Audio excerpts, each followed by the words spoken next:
My love of music began, I grew up in the same house my whole life. My love of music began when I was really young, probably 4.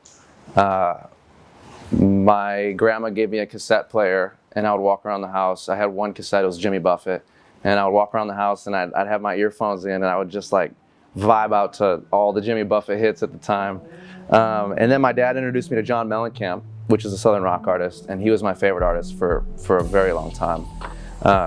I would just kind of like lay up at night, like staring at my ceiling fan, imagining myself like singing Jack and Diane to like hundreds of thousands of people, or selling out like arenas and stuff. Or whatever the biggest venue a 4-year-old can dream of was kind of what I was doing. So we just pulled up late and they are still waiting. We just told them it's backed up. So this next project is titled Balloons, which is the title track, obviously. And yeah, it differentiates itself because it's really the first body of work that I've worked on. It started as 70 songs, which obviously wasn't the record, but that was like the songs we wrote for it. And originally it was a whole album. It was like 15 songs. And then through narrowing it down, we got it down to 4. And really what it represents is like a season of life. I always write in seasons, so like every project represents kind of like a personal thing that I'm going through at the time. So this one in particular, it was a really epic season.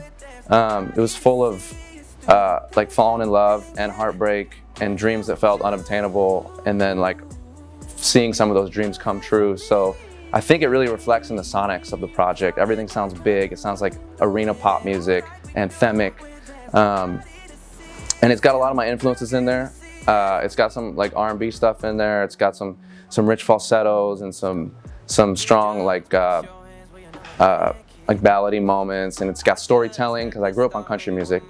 I actually grew up on country music till I was 19. I didn't discover really any other type of music until, like I said, I grew up on a farm. So the only thing I was really exposed to was Southern rock and country. So this was the first project I got to put in all of my influences. I like communicating exactly how I feel, and I feel like R&B music and country music both do that in different ways.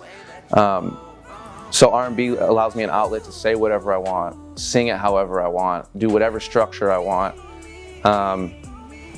and really have less boundaries. So there's actually a song, not on Balloons, but like I said, on the stuff after Balloons that's from that trip. It's called Il Voluto, which means velvet in Italian.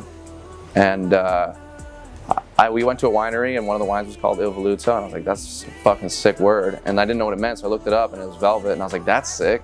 So I typed it down in my phone, and then when I got home, I was like reminiscing on the trip and meeting the different people that I met, and like, yeah, the song, I just, started freestyling. And I don't write anything that hasn't happened to me from an artist standpoint. I mean, I write for other people. I spent 4 years writing for other people, and that's different because you're writing their stories. But all of my inspiration comes from, the stories that I've lived and the feelings that I've felt, and the ability to just be unfiltered and try and explore like the world through your eyes as much as possible.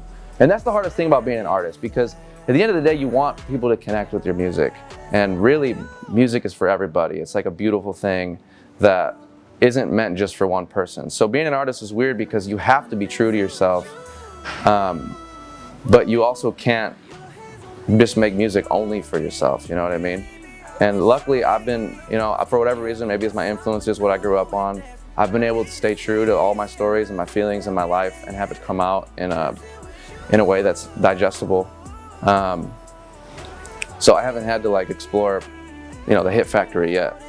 Maybe I will. I don't have any hits yet, so we'll see.